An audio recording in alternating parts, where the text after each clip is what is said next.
So I've been thinking of trying something new, and I'm thinking of starting my own music career. Okay. Yeah, and I think Frank Pearson it doesn't really have that. Doesn't have a name that really catches. Right. So I'm thinking of changing my stage name to Frank and Confident. Frank and Confident, because I'm, Frank and I exude confidence. Correct? I got a better one for you. Yeah. Frank Lee Confident. Because you're frankly confident. Sorry. That is so much better. Yeah. Well, you be the front man. I'll be Kyle West. You be I'll be sure. I like the sounds of that. Okay. So that is our ham-handed intro into I'll Be Sure's Night and Day.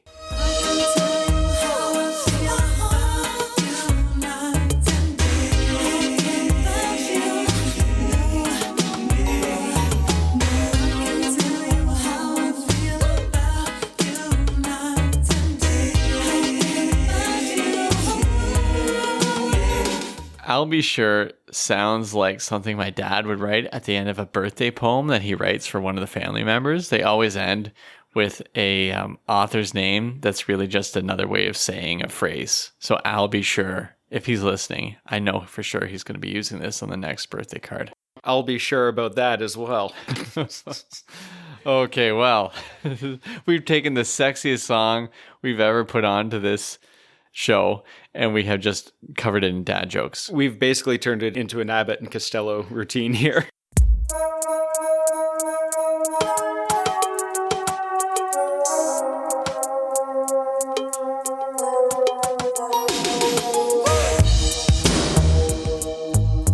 So, yeah, Bill hit the nail on the head here. Sexy song. Very sexy song. Well, you were always a big New Jack Swing fan. Well, yeah. Yeah, so this is your episode because you've been talking about doing New Jack Swing for a while. Yeah, this is where Frankly Confident comes in and shines. All right, I'll be sure. Let's talk a little bit about his history. So, I'll be sure, real name, Albert Joseph Brown III.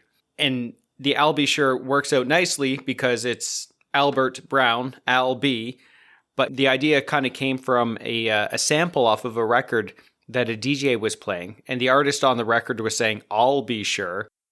But the accent that the artist was singing in made the I'll sound like Al. Yep. Can you follow what I'm trying to say here? Yeah. And he heard that and he said, like, that's my name. That's what I'm going with. Yeah. And it's a pretty confident statement. And he's a pretty confident man. Well, I mean, let's go through what makes him confident. He is a good-looking man, 6 foot tall. He's able to play football. Yeah, very athletic build. Yeah, and he's a rapper. Yeah. Before he did any of this. Yeah, because he was a background with Heavy D and the Boys. Yeah, he was not one of the boys, but he's one of the boys in terms of hanging out with them. Yeah. And he went to high school with Heavy D. Yeah. So this little town, was it Mount Vernon? Mount Vernon High School, yeah. So you got Heavy D there, and then he's kind of hanging out, and so he's kind of part of that crowd. Yeah, I think he was part of getting Heavy D signed to a label. Oh, okay, yeah, right. He didn't end up being one of the boys, but he said he was fine with that because he was interested in getting out front. Yeah, and he did his own thing. So we talked about his athletic prowess. Star quarterback of the Mount Vernon High School team had a scholarship to go to University of Iowa to play football there, but he thumbed his nose at it, decided to pursue his musical career. One of the key parts for his musical career is his partnership with his cousin, Kyle West. Yeah. Kyle West had a musical background, a keyboard player and everything, had a really good ear for it, was trained and everything. Yep. So they collaborated together, and from what I understand, they wrote this single together. They did. So what ends up happening is Kyle West is off to college, and when he'd come home for breaks, like Thanksgiving break, Christmas break, he'd work on music, but he wouldn't work on music while he's at school. Oh, okay. He'd just come down, write music, and get together with Al B. Sure. I guess I don't know if he'd call him Al B. Sure back then. We'll just call him Al B. Sure. Yeah, let's call him Al. Okay. Right? It works both ways. Okay. So I read an interview they had with Kyle West, Okay. And so he said, I dabbled in music as a kid, and Al was a rapper. He liked the attention, and he just needed to find something to do.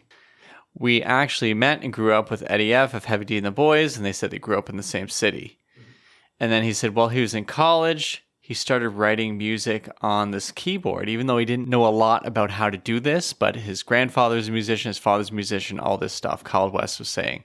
And so while he's making this music, the sounds were more R&B than rap, even though rap was more popular at the time. And he said, once I began creating music, I told Al, you can't rap over this. You're going to have to do something else. So Al B. Sure began teaching himself how to write songs, follow melodies, and write strong lyrics and arrangements. And he goes on from there. But basically, within the span of like 6 months, Al B. Sure transforms himself into an R&B singer. Yeah. Insane. Yeah. So what singer do you think he's modeling his voice after? Now, he didn't say this, but I believe it's this from what my research has shown. Well, what I saw and read, there's a lot of Luther Vandross that he was looking at. So some of the Quiet Storm stuff, Freddie Jackson. Yeah. It's tough to say. Well, I'll tell you what I think. What do you think? I think it's Michael Jackson. Yes. Okay. Yeah. So they said they were both listening to Bad a lot. Yeah. And he talks a lot about how important Michael Jackson was to opening up things for Black artists, he was saying. He said to Questlove in an interview. So I think he's looking at the Michael Jackson voice and doing his own thing with it. But it does work with another Al, kind of. I mean... Weird Al, yeah. I was thinking Al Green, but okay, that too, yep. Al Green's a whole other thing. Oh, yeah. And so Al B. Sure's different too. Like, these are people who are finding their voice within 6 months and recording, where you have, like, Al Green is well-trained. Oh, he's in a different stratosphere. Different stratosphere. No offense, Al B. Sure. We ought to stay together, loving you well. So they made 4 singles. They created these demos, and the 4 singles were Night and Day, Off on Your Own Girl, Rescue Me, Naturally Mine. We're here to talk about, of course, Night and Day. Mm-hmm. And the demo has all the stuff there. It's missing key ingredients that make it the big hit it is, but when you hear this demo, and I'll just play a snippet of it now, you can hear what's going on. Wait a minute, babe. What? Please. 1 minute. 1 minute.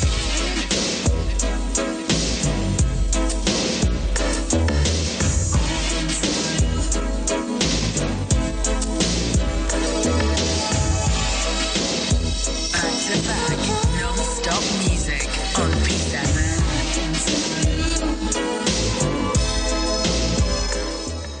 Yeah, there's a lot going on with that demo, right? It's busy. Yeah, as Kyle West would say, he's a young producer who has no idea how to produce in his mind, but the creative raw talent is there, and you can see it in what he's doing. Yeah. So the story goes, they create the single, and they enter it into a competition, which is championed by Quincy Jones. And he's the one who personally picks this song. Yeah. And sort of sets the career in motion. Yeah, so Quincy Jones has this 18, 19, 20-year-old as his mentee, right? So Al B. Sure is picked, and his mentor is Quincy Jones. Like, that's massive. Right. This is the guy that put together We Are the World. He also produced Michael Jackson. That's right, yes. Okay, so we got the songs all set. Teddy Riley gets involved, right? Yep. And Teddy Riley's kind of considered the godfather of the New Jack Swing movement. But I know this is classified as New Jack Swing. I find the New Jack Swing ballads are more of a hybrid between New Jack Swing and Quiet Storm. And the Quiet Storm stuff would be anything like a lot of the 80s Luther Vandross, Freddie Jackson that I had mentioned earlier. Like the balladeer, the soft sort of love songs, right? And you take that and the New Jack Swing elements and you mash them together, and that's what Night and Day is. That's what I feel Night and Day is. And that's fair enough, I think. And it's so when they talk about New Jack Swing, apparently, well, Teddy Riley is like the creator of it. Al B. Sure's name comes up a lot because he's around. And I guess Keith Sweat, like Johnny Gill, New Edition, Bobby Brown. All those guys. And these are all Teddy Riley's involved with all these guys. Yeah, so, Bill Biv DeVoe. Yeah. Okay. The guitars are crazy on here and really unique. Yeah. Yeah. So you have, I don't know if it's Teddy Riley or Les Davies on it, but whoever is playing guitar, wherever they found it, is something pretty cool. Because I don't think this is a song full of samples in the way that samples have been done the last 30 years. Yeah. This is something a little different because I can't find like, oh, they sampled this, they sampled that. It just has keyboard programming by Kyle West. And even I'll Be Sure did more than vocals. He was doing some drum programming too. So there's some cool things going on in that sound. Yeah. So let's jump into the song. Yeah. It wins the single competition, signs with Warner Music, and just for the single, though. And they released the single. Yes. And it does huge, right? And then they demand the album and they have to work like crazy. Yeah, so they smash out the album, and the album is in effect mode. And that all comes out in 1988. The B side of the single is the French version of the song, Nuit et Jour. Oh, wow. Okay. I did not know that. Yeah. Okay. So he's taking a super sexy song and singing it in French, which probably turns it up to like audible orgasm.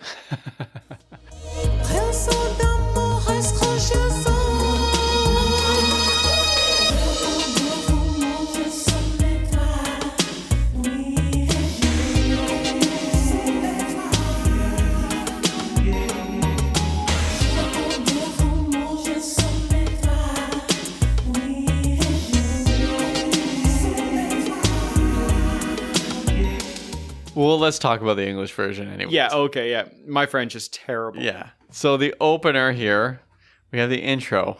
And like all great love songs, there's some spoken word going on at the beginning. Yeah. Yeah. And a lot of oohs, a lot of right? Yeah. It's just so good. It prepares you for exactly what it is. And a lot of consent going on here for a 1988 track. Yeah. Impressive. Yeah. So let me just read it in the only way I can. Woo. Ah, can you feel it, baby? I can. Yay. Excuse me. Do you think that I might be able to touch you? Who, me? You can barely hear that in the track. Yeah. Yay. So that's the opener. I would say that your reading of that is just slightly below I'll Be Sure's version on the album. If I read that in French, now we're talking. Goodness. Eh? Can you feel it, baby? I can.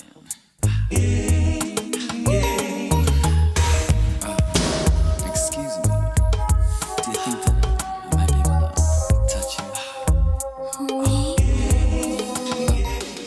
Lyrically, this song has some limitations, but when you find out the story of how it's written, you can forgive it. And it's also, I can make sense of this. Yeah, I can make sense of it. It's clearly written by a very young person, a young man.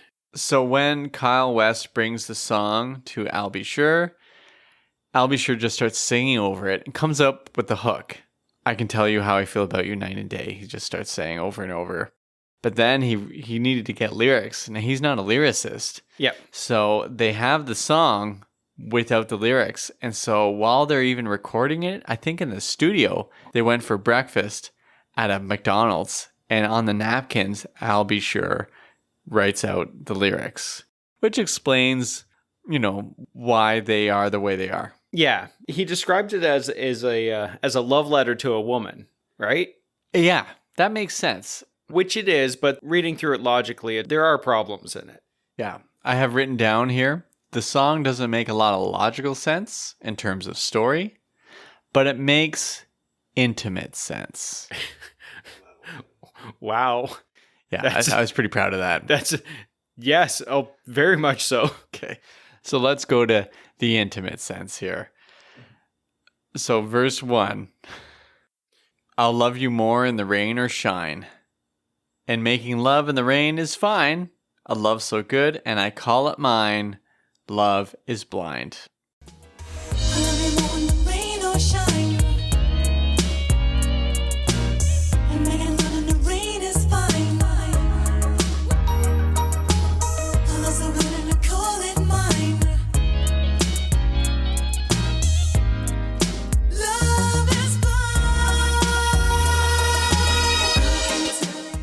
think his goal is rhyming. Yeah. And it's fair. These are all very true. Well, the first line doesn't really make a lot of sense. I'll love you more in the... Well, I guess I'll love you more anywhere. yeah, exactly, right? So, like, in the rain or shine. So, he'll love her more. I guess if it's raining or shining, he'll love her more. Like, if it's foggy, he'll love her less, maybe? Well, I think I he's don't saying love as a verb rather than a feeling, if you know what I mean.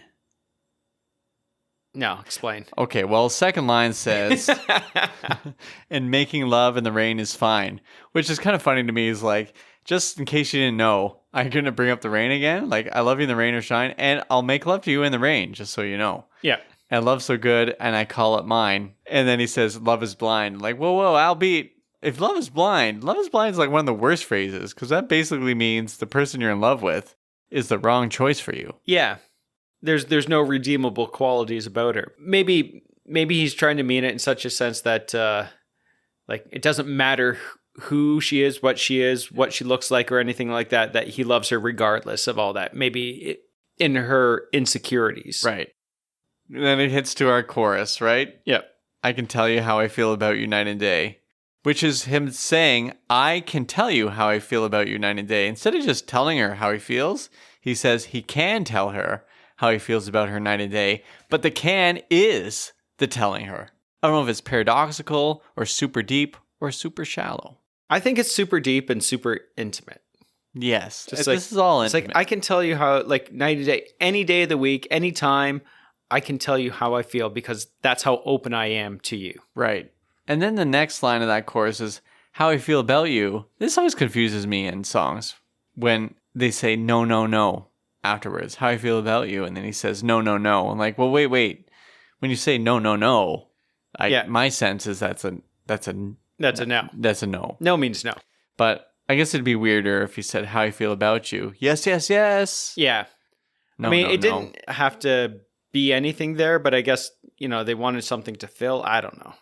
We'll talk to Al next time we hang out with him. Yeah, because by the time you get to the last two, I can tell you how I feel about you night and day, how I feel about you, and he says ho-oh, according to our genius lyrics, which they transliterate pretty well. Yeah, yeah.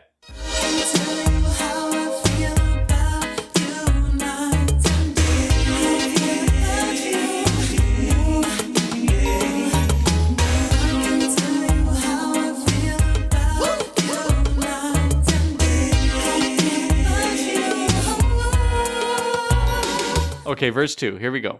Believe me when I say that I do care. I can tell you. Woo! I'd like to run my fingers through your hair. I can tell you. Baby, if you left, I could not bear. Please don't share.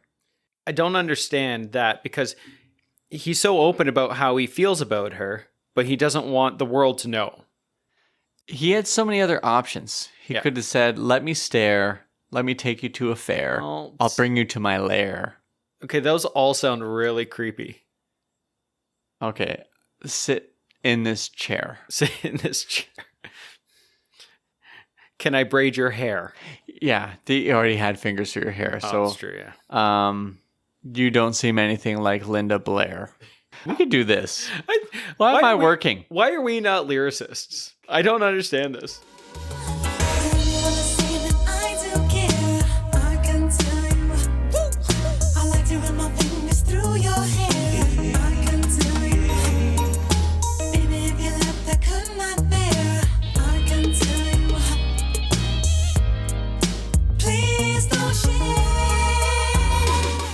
And then that verse 2 actually has another part where he says, do you love me? Please let me know. Don't fight the feeling, just let it show. A feeling so deep that comes within. What kind of love am I in? That also kind of goes with the love is blind. Why are you asking that question, Al? Be sure? Yeah.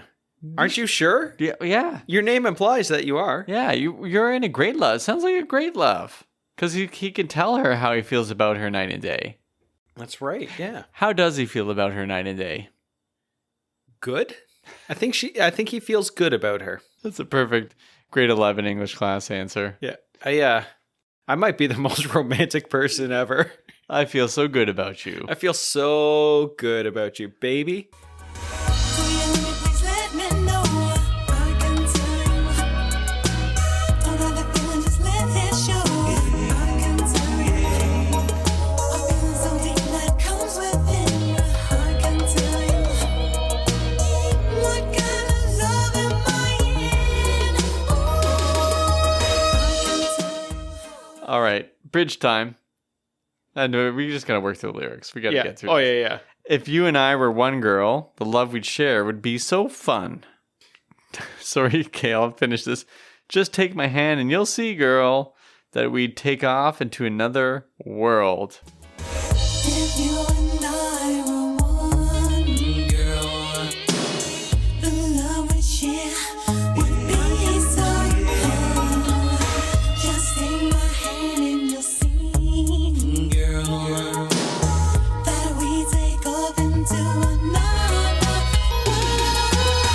world. You know, okay, so he rhymed one and fun, Yeah. but instead of rhyming with C, which would have made sense to me, Yeah. he rhymed with girl to world. So if you and I were one girl, we'd have so much fun. Yeah. Yeah. Just take my hand and you'll see, girl, I'll take you to another world. But I think with the bridge, the rhyming scheme doesn't have to, like, again, we still don't understand what a bridge does or how it Yeah. works necessarily. One of the things that I know definitively about a bridge is I'm not sure how they work.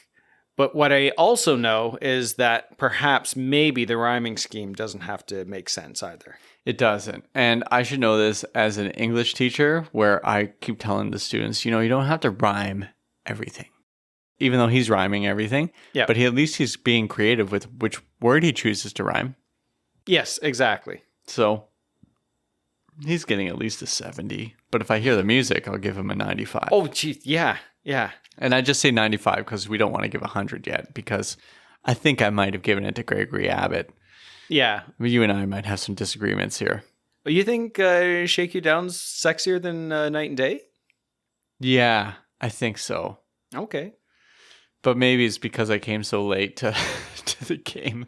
Night and Day sounds like a young person's love song, and Shake You Down sounds like a working man's love song. I will say, though, that Gregory Abbott's stare in the video, like that Can't be blue-eyed beat. stare. Oh, please, Can't yeah. be beat. It's definitely trumps the looks that I'll Be Sure is giving in his video. You're saying that the unibrow and the jean jacket's not doing it for you? Not the overall look, but like the intensity that he's Yeah. staring at the camera. Yeah. Like he's going for this like really mature, smoldering sort Yeah. of intensity. Yeah, Gregory Abbott's already coming in as a prof. Yeah. He's already got that look. Oh yeah, And I'll Be Sure is coming in as like a quarterback. yeah, exactly, right. What's your favorite part of the song? Oh, easily the girl in the bridge. That girl, like that's so good. good. That's good. But there's also like the drum fills are good. Yeah. His woos are good. Like everything. Like, there's a lot of like really awesome things working in this song. The hook is perfect. Yes. Yeah, so I have that, and I love the electric guitar because it surprised me so much. Yeah. I think they kind of abandoned that later, but there's a definite rock feel, and then they use the electric guitar in its sensuousness that I think more people should be using. Please try not to use the word sensuous again. That I knew as I was saying it that it was not coming across the way I intended. Not my usual jam. yeah.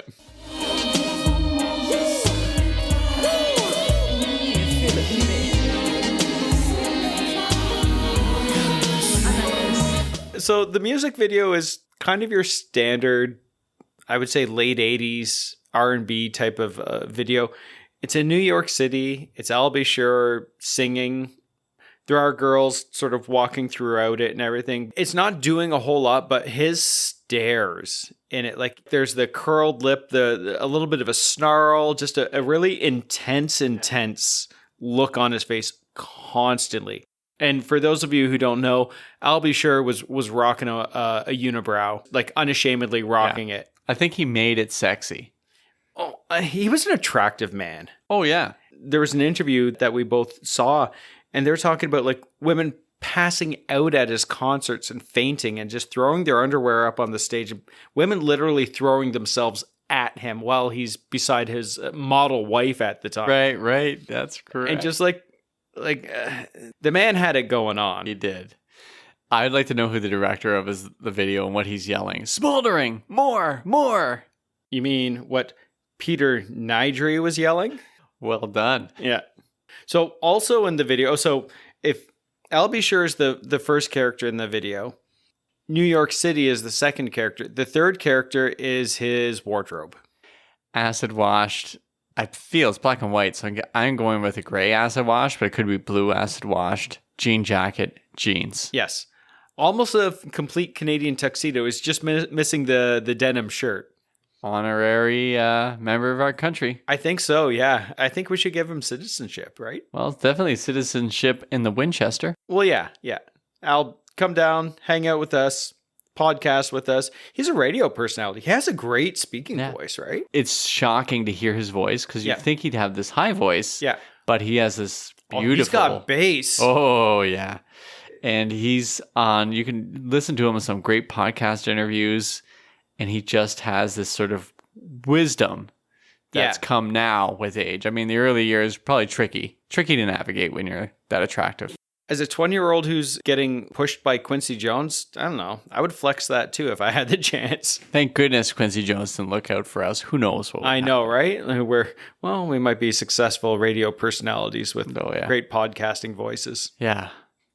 Okay, well, we don't have the successful radio personalities going on. But we have adequate podcasting voices. Right. You know, Al B. Sure says music is his wife and all the other women in his life are his mistresses. Just put that out there.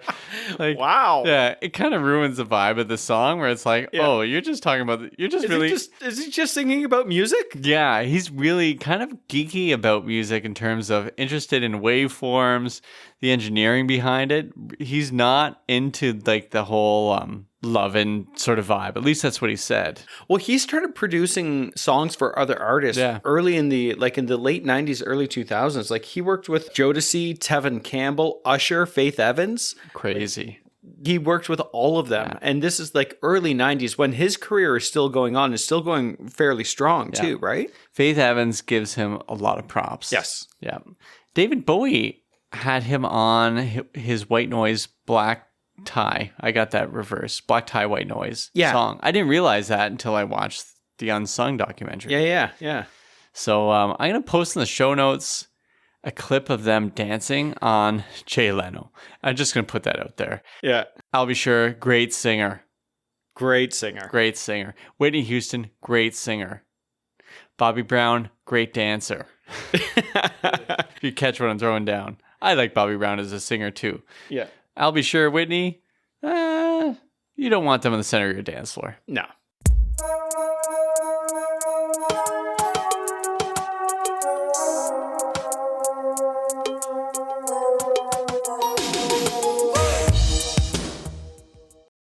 I got some great categories. I feel really strong about this. Okay, fantastic. Okay. Let's hear them. Okay, I got new ones, then we'll go to some old ones. Yep. I have written here, what's the best season for listening to this song? And then underneath I have, you can generate heat anywhere. So instead of asking you what the best season is, we're going to work through the 4 seasons and in what circumstances the best to listen to this song. Okay, this sounds complicated, but it is, I'll let you start. Winter, I have Roaring Fire. Oh, yeah. Okay. Roaring Fire, glass of wine, like red wine. Yeah. Bearskin rug. Yes. Okay.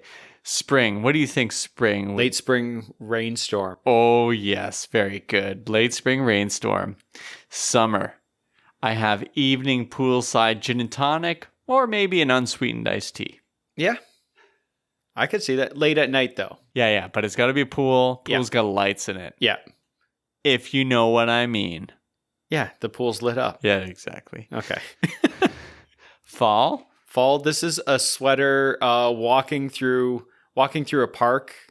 Leaves are falling, and you're just holding her tight. I got that basically written down. Serious? Yeah. Get out of my brain. Yeah. All right. Also, I feel this is a song that if you're going to sing it at karaoke, you should be wearing a silk shirt. Yeah, Maybe silk underwear too, Well, just to go with the whole thing, so you get the feeling. I thought all underwear was made out of silk. Oh wow, you're definitely a '90s man. Yeah. Does that stuff breathe? Well, it doesn't not breathe.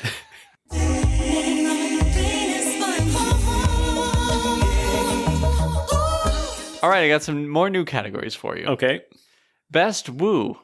Would you give it to Albie Sure, Michael Jackson, or Ric Flair? Ric Flair. Okay, gotcha. Okay. Sorry, Albie and Michael. All right, another loss for Albie. Best unibrow. Albie Sure or Frida Kahlo? Oh wow. Frida. Frida's got to win it. Yeah. They don't sell Albie Sure night and day at galleries. Or I would say even the basketball player Anthony Davis has a more pronounced unibrow. Oh, he does. Oh, yeah. Okay. It's crazy. All right. Oh, sorry. Albie Sure, double loss there. Sorry.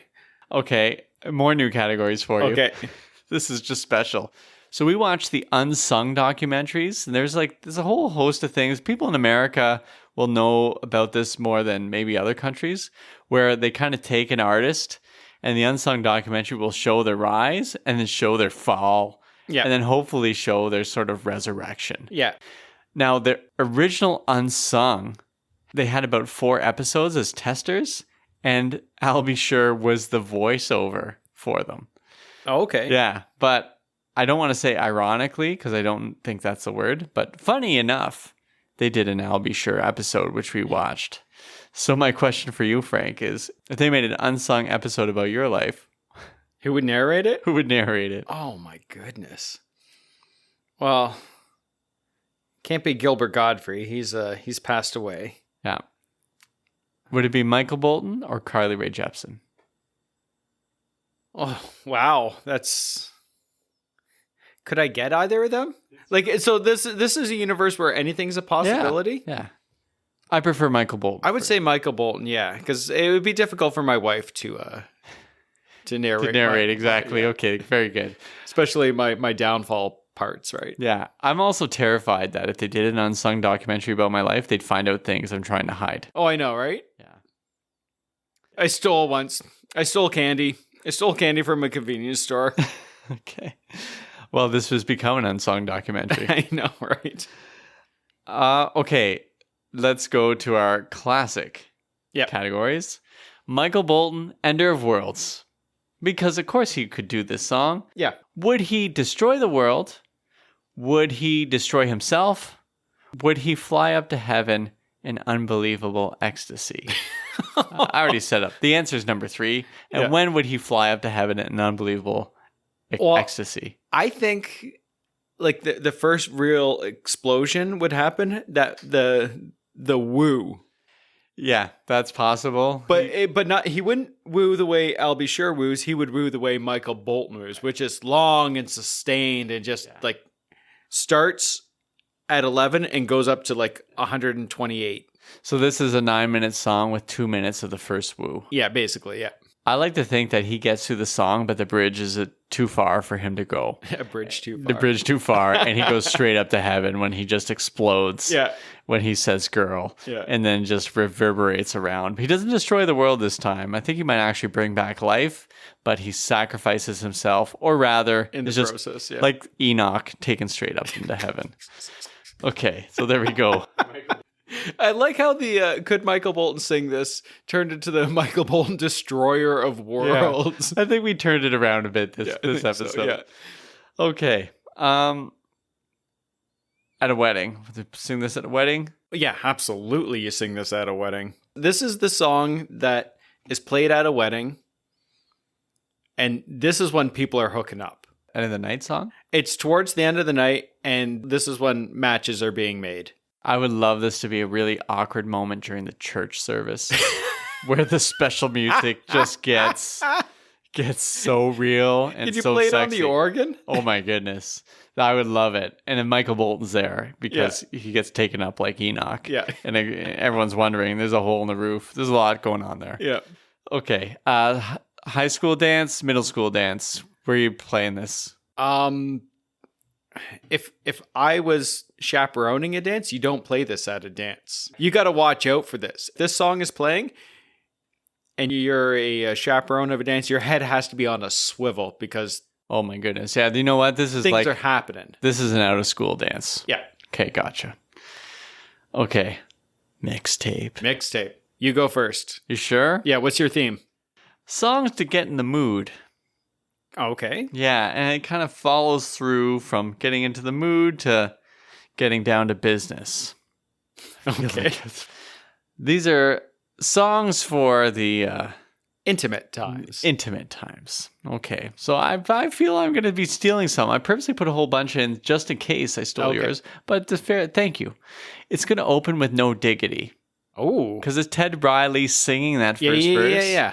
And it's kind of like setting the stage. It's kind of fun, but Oh, yeah. it's getting ready. No doubt. Yeah. And then it moves to You Make Me Wanna by Usher. His protege. Oh, yes. And then, Boys to Men. Oh. Yeah, I know. And then it's going to go into Night and Day, which is like, Yeah. this is big. And then we finish it off with Don't Let Go by En Vogue. Good call. Yeah, that's That's the mix. that is baby making music. Thank you. Maybe that's what I'll call it. Your turn. So I went a little bit more On the nose? no, a little less mature. Okay. A mixtape with artists who have initials in their names. Okay. Good. So Ben E. King, Stand By Me. Gotcha. Katie Lang, Constant Craving. Then we ramp it up. It's Susie Q, Two of Hearts. Okay. Okay. Then we go to Timmy T, One More Try. Stevie B, Because I Love You, bracket, the Postman song. Mary J. Blige, Real Love.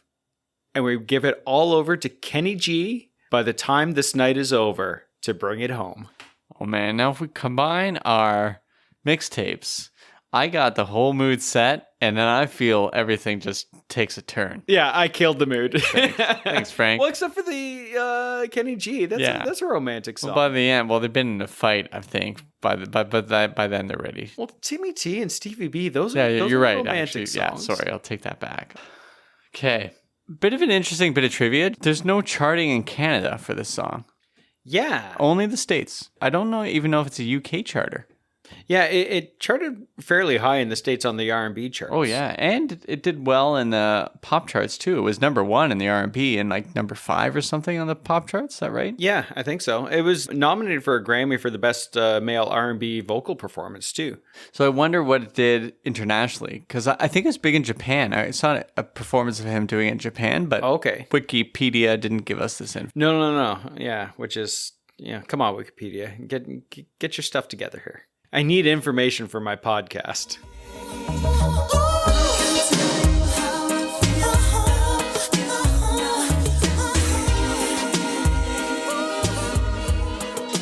Well, I feel we've successfully done an episode on a sexy guilt-free pleasure.